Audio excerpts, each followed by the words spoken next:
fake out user and a setup, and we see now a Volcarona and a Sneasler lead up against the Rillaboom and Sneasler. So Sneasler's facing off against each other in the semi-finals of the Stuttgart Regionals. Yeah, and most notably, Eric's, of course, is the grassy seed, as we've said. It's going to be instantly proccing its Unburdened, whilst over on William's side, it's got the White Herb. It's there in order to sort of off-end any sort of Intimidate drops onto itself and then benefit off of an Unburdened proc. It's really interesting because Eric is the only player without an Incineroar on his team. It's facing off against an Incineroar on William's side, a Sneasler, which would love to see an Incineroar come in and proc that Unburdened boost. But Sneasler on William's side still has the option of going for the close combat, drop its defenses, use that White Herb to boost itself back up, and then all of a sudden it's going to be possibly just as fast as Eric's Sneasler. We don't quite know the speed and fractions and who's faster, but it looks like William is actually going to recall the Sneasler immediately. Yeah, and bringing the Incineroar in just acts as a good way to be able to lower the damage output of both the Sneasler as well as the Rillaboom on Eric's side, have the Fake Out available in the subsequent turn. But Eric, with an immediate adaptation from his own side, brings the Primarina in. Oh, this is a contentious piece to try to bring in, given the Gastrodon could be an option for William in the back. Acrobatics dealing negligible damage onto the Incineroar. Heat Wave, though. Oh, but burn on not the right one. Not on the Sneasler. Yeah, because that would have been quite detrimental. Oh, that would have indeed, because the Volcarona, supported by the Incineroar with the Fake Out and also with that Intimidate is, quite a nice position, but now it's still going to be heavily threatened by an Acrobatics from the Sneasler. Now, of course, Eric is probably considering if he goes for the Acrobatics on Volcarona and he goes for the Terra Fairy, the Sneasler could potentially get burned from the Flame Body. So that's something that he really needs to consider, and maybe he will want to try and bait out the Terra before he starts unleashing moves with that Sneasler. Yeah, and at this point, the Volcarona says no. I don't want to play any sort of mind games. I don't want to have to commit to a Terra just yet from William's side. There it is. West C is the best C. Gastrodon making an appearance on the field just in case the Primarina wants to start getting Hyper Voices going, but acts as a really good way to sponge up the damage from this Sneasler, especially because of it now being at -1 of its attack. Yeah, this Gastrodon is a fantastic bring into this game, and now Primarina, of course, Hyper Voice is a spread move, so Gastrodon will not be able to protect Incineroar from the Hyper Voice, but what it can do is get that boost from the Hyper Voice and also go for the Yawn and trap that. Well, it's got Whirlpool, so it can trap a Pokemon, and once the Pokemon's trapped, it can go for the Yawn, and then the next turn go for, say, a Protect, and then the opposing Pokemon on Eric's side will just be put to sleep. So this Gastrodon's just a fantastic Pokemon in this position. Yeah, and like you said, it's sort of put to the point where it forces Eric to either have to find a position where he could go all out, offensively speaking, and not just sort of get deterred by the Williams' capability of being able to slow down the game. Yeah, and now we can see William actually really taking his time on what to do, because the board state is quite even, so one mistake and one slip-up could be very, very detrimental. Looks like a close one comes off immediately on the Incineroar. Is not enough to get the knockout thanks to this Intimidate. Yeah, and obviously dropping its defense and special defense, but the Primarina going for Moonblast, moving first ahead of the Gastrodon, which don't tend to be the fastest and actually act as good ways to be able to go up against Trick Room teams on the other side of the field. Commits with a Whirlpool, and most importantly, connects, because it has such lower accuracy in comparison to other regular moves. And now, Primarina is locked into the field as long as Gastrodon remains there, and with the leftovers as well as a grassy terrain recovery, looks like it may be for a while. Yeah, Primarina burned and trapped in the Whirlpool. There's one other thing now with all of this residual damage is that Primarina could actually get punished by going for a Protect if it's trying to dodge a Yawn from this Gastrodon. But Gastrodon is just in such a comfortable position. It resists the Dire Claw from the Sneasler, of course takes neutral from close combat and acrobatics, but it can also just go on the offense with Earth Power onto the Sneasler. And now Williams brought his own Sneasler on the field, and this is a perfect time to maybe go for a close, or actually both of these Pokemon resist the close combat, so maybe William might not be wanting to go for that Sneasler immediately in terms of the close combat, but he has that option there to restore its stat drops. Yeah, and this could very well be a commit on whether Eric remains on the field with the Sneasler or tries to forego the weakness to the Earth power that may be incoming from the Gastrodon. But Gastrodon has such good presence on this board state right now. Eric not wanting to risk bringing a Pokemon that may fall susceptible to any sort of the shenanigans that may be ongoing, especially given the fake out, trying to focus down on that slot. However, the Primarina on the offensive has to target down that Gastrodon, doesn't get a special attack drop, which would have been beneficial, and we got the confirmation. William clearly identifying that additional second slot, the Sneasler slot in particular, being so crucial in order to either slow down or force a KO onto. That was a perfect protect from Eric there. And I think, maybe William may have doubled into the Sneasler because he remembered what happened yesterday when the Sneasler was allowed to get a Dire Claw off. Now, of course, this Primarina, with the burn damage and the Whirlpool chip damage, is slowly losing health because the Grassy Terrain is just not enough to offset so much of that residual damage. But we saw how much damage it was able to do to the Gastrodon, so he isn't in the worst of positions, and because it did not get Yawn, it's free to click the Moonblast button once again in this turn. Yeah, and there's so many mind games whether there's going to be a Terraflying commit in order to forego the weakness to the Earth power, but then you have to consider the Yawn focus into that slot, and then that introduces a deeper layer of mind games. Does Eric, because we saw the reveal of the Gholdengo, want to bring that in, anticipating another Yawn going into it, given the good as Gold ability will be able to forego any sort of status moves going into that slot? Oh, there we go. The Sneasler does swap out, and in its place is going to be the Gholdengo. So Gholdengo, a very nice Pokemon against the Gastrodon. Even goes for the Orb, but the Dire Claw goes off into the Gholdengo. It does not affect it at all, and Primarina gets a Moonblast off onto this Gastrodon and drops its special attack. Yeah, and the Whirlpool, though, does connect, so William trying to go for the middle ground play there, doesn't want to commit to either side. This does allow, I would say, a regular Pokemon to be able to be trapped, but Gholdengo is a Ghost-type. Ghost-type Pokemon, just for everybody to know at home, can escape from trapping moves that are on the field and prevalent onto itself.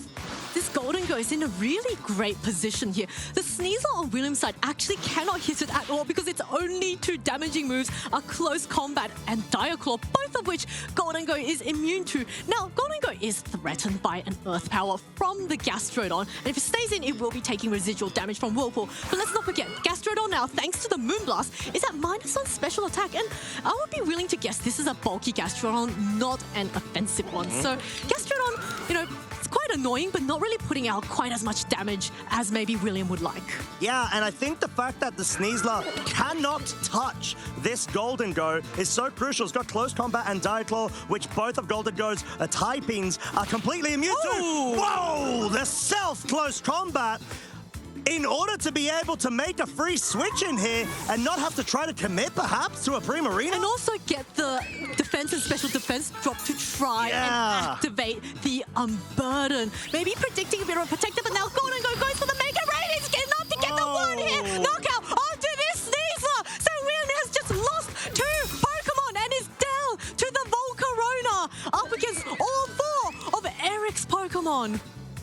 Yeah, I'm going to be honest, I'm a bit confounded from that because maybe William was anticipating a double protect or some sort of defensive play from Eric's side and just wanting to not lose momentum, bring that Volcarona in on the side, maybe even try to go directly on the offensive, but this is going to be rough, I'm not going to lie. Eric is probably most definitely going to be able to win this game 4 versus 1. Even though Volcarona is the setup type, it's immune to fake outs, let's say, from a future Rillaboom coming into the field. You're not going to have enough time to outpace a Sneasler in the back, surely, or maybe you can. This is such a commanding position from Eric. I'm trying to think of a world where William can win there. First, well, if the Volcarona... See, Eric can just go for the Maker Rain and Hyper Voice. Whatever this Volcarona does, it could maybe try and get the Heat Wave. So Heat Wave doesn't get the knockout. It is not enough to get the knockout. And so, looks like maybe the Gholdengo... Oh, actually Shadow Ball. So that's not going to get the KO. But Primarina is going to follow up with a super effective Hyper Voice. Yeah, and there's not going to be any sort of special defense drops due to the Covert Cloak being the item of choice and nullifying all secondary effects. But Primarina, in anticipation of the Quiver Dance setup and not the Volcarona going on the offensive, wants to ensure that at least there's no setup potential, which is quite crucial. But even more crucially, it was able to survive with a very little health, and I'm not sure who it benefits more, the Eric side or Williams. Well, William now can just go for a protect on the Volcarona and let the Primarina go down to the burn damage. But first, it looks like the Volcarona is actually going to be attacking this turn with a Terra Fairy, or it could be going for the Quiver Dance. But this also just means it makes itself weak to Dire Claw in the following turn. So looks like actually Sneasler going for the protect, maybe trying to bait out what William's going to do. Yeah, and it's going to be crucial whether we're going to see a Haze commit yet again or not. But the fact that Heat Wave was able to connect with the Primarina just removes that possibility as a whole. With just for 6 start HP point. crit. Yeah, so super mad. No, it didn't. But, this does bring Eric to a point where you've got Fake Out available, but surely you anticipate the obvious protect from the Volcarona, I would say, if it didn't have Covert Cloak. The fact that Williams already committed the Terra Fairy, though, is what puts him at such a disadvantage. Yeah, the Volcarona, of course, with the Covert Cloak, can't get flinched, but it looks like he recognizes the writing on the wall, and Eric Rios will be winning our first game. What a way to go about it. He is one more game away from getting yet another finals preview. William has to bring this back somehow. He's got to be able to force it through. He's been in this situation before, back against the wall. He can do it again, but he needs to be able to find the right path to navigate these tumultuous waters that Eric has been able to just absolutely set up. Yeah, I think William made a very aggressive read in those final turns of game one there, self-targeting the Gastrodon. I think he was maybe going for a read of a double protect, and then he thought in this way, he can get the Gastrodon off the field, get a free switch in, and then Sneasler would have activated the Unburden boost from the White Herb. But Eric, maybe reading a little bit into that, was not tricked by all those, and just went immediately on the offensive with the Gholdengo and just did so much damage. And I think Eric's Gholdengo put in quite a lot of work there, just completely walling that Sneasler. And looking at the two team matchups, I wonder if Eric might want to think about, the Sneasler I think was a perfect Pokemon. Yeah. Are we going to maybe see a Como, do you think? I mean, potentially. I did feel like William was in a really good spot with that Gastrodon sort of vortex mix in there and most likely not being felled by a KO there. So from William's side, I wouldn't be surprised to see the exact same come out, which seems to be at least the Volcarona and the Sneasler being brought, and the Primarina instead, from Eric's side, being brought from the get-go. Once again, we've got two Sneaslers facing off against each other, and William actually leading the exact same Pokemon as his Game 1 leads. Now, we all know in the Game 1, I believe he swapped out his Volcarona fairly early on. This Volcarona is threatened super effectively by the Primarina, but if it goes for Terra Fairy, it will be hit super effectively by the Diaclaw. The nice thing is that Volcarona can't get any status from the Diaclaw because it's holding a Covert Cloak. So there is that, but Volcarona not really the bulkiest Pokemon. I'm not sure if it really wants to stay in this position. And we've seen Eric time and time again being such a board-centric, focused trainer. May even try to read a inclusion from the Gastrodon in anticipation of the Primarina, bring that Rillaboom in favor of the Little Mermaid, and that's exactly what we're going to be able to see. Now Rillaboom comes in, sets up the Grassy Surge, which also means Eric's Sneasler is going to proc its Grassy Seed, get that boost to its defense, and most importantly, activate Unburden, so it will be the fastest Sneasler on the field. It looks like we're going to get a turn 1 terrestrialization onto this Sneasler. And is that going to be William's Sneasler or Eric's Sneasler? It seems like it's Eric, since it's going to go for the Terra Flying commit as opposed to William's Stellar Form.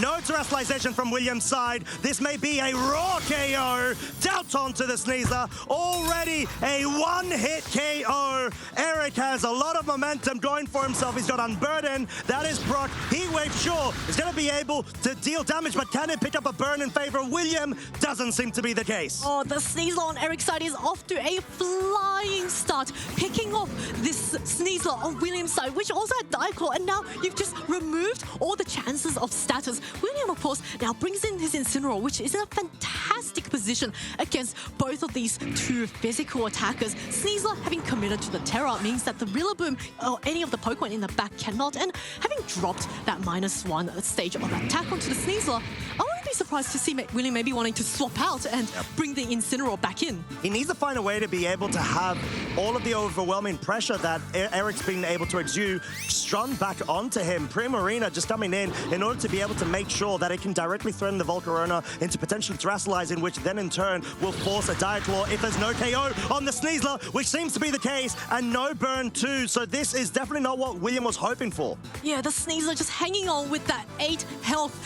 I wonder if that +1 defense boost also helped with, you know, surviving that fake out with more health. And now the Sneasler being able to hang on with this sliver of health means that it still threatens the Volcarona. And at this stage, I think Eric is probably very happy about the work the Sneasler has done. He's probably feeling quite safe to maybe even go for the acrobatics on the Volcarona, because even if Sneasler gets burned, it's done its job anyway. It got rid of the opposing Sneasler. And the Primarina also in a fantastic position against 2 fire types on the field. Yeah, you want to be able to force the Terastallization early from William's side, and Eric clearly identifying that by committing with the additional damage output that the Terra Flying allows the Sneasler to be capable of, even when there are Intimidate flying around. And we're going to switch up from William's side. No Gastrodon. It is the Tyranitar bringing in the sand and going to act as a great resist to acrobatics. And I would say, sure, it's super effectively weak to Hyper Voice Water type via the Liquid Voice ability, but it's just so bulky on the special defensive side. But it's a Dire Claw, which does resist, but is there a status? Oh no! Another sleep! Eric Sneasler is on fire! Every time it clicks Dire Claw, something falls asleep, and now Sneasler is finally fell to the sand damage, but it's just wrecked so much havoc onto William's side. Tyranitar, somebody get a medic for it. It is asleep right now. The Sneasler from Eric's side, yes, it's down, but yet again, accomplishing its goal, being the best Sneasler there is for its trainer. I think the Sneasler award for the best Dire Claw user this weekend goes to Eric's Sneasler. Yeah. And now Tyranitar switched in and, you know, did manage to finally knock out the Sneasler, but at this point, there's so many holes being put through William's team. He's at a huge disadvantage, and it's going to be very difficult for him to come back. Yeah, and it's such a detrimental situation to be in from William's side. You brought in the Tyranitar at such a great way to not only confirm the KO onto the Sneasler because of the sand being brought, but also as a resist to any sort of acrobatics or Dire Claws. But yeah, you just need to avoid that status. Sneasler is gone. It's so gone. At least there's no more sleep from Dire Claws. But yes, at this stage, yeah, the poor Tyranitar, it just swapped in, so it's actually guaranteed to not move this turn anyway, because he has to take that first turn of sleep. Looks like William's going to recall the Tyranitar for that Incineroar. The moment it came onto the field, it was put to sleep, and then it was chucked back out in hopes to find any sort of healing properties, which won't be the case. It's still going to have to take this mandatory turn later on. Incineroar in its position. We get a reaction from William there, committing with the Terra Fairy, hoping to be able to navigate around this predicament. The Volcarona needs to be able to set up to the point where it can try to outpace Eric's side, but not going for that just yet. The heat wave is so crucial. Gholdengo taking so much damage. The Major Ray comes out.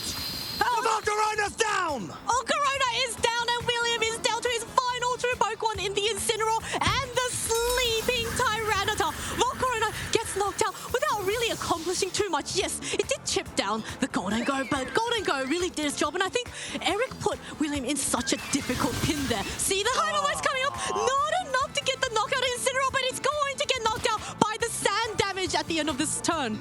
Oh no, Would be the case if it weren't for the goggles. Yeah, exactly. I think the most crucial thing there, if you agree with me, Zoe, is the fact that maybe William was anticipating a defensive play from the Gholdengo in hopes of getting ahead and just going for the offense. Yeah, but I think, you know, Eric really had William in such a difficult position because there's no real reason to...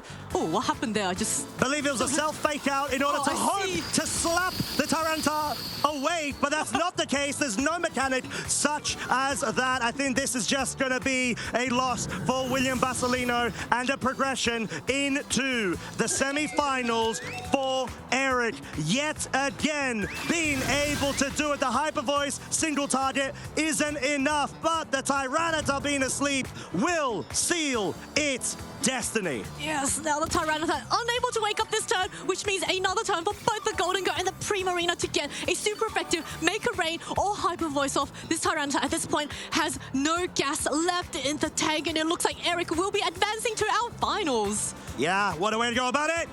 Give it up for Mr. Eric Rios. Fantastic play from Eric there, getting the reads correct on every turn, and his sneeze absolutely loved him, just popping off there.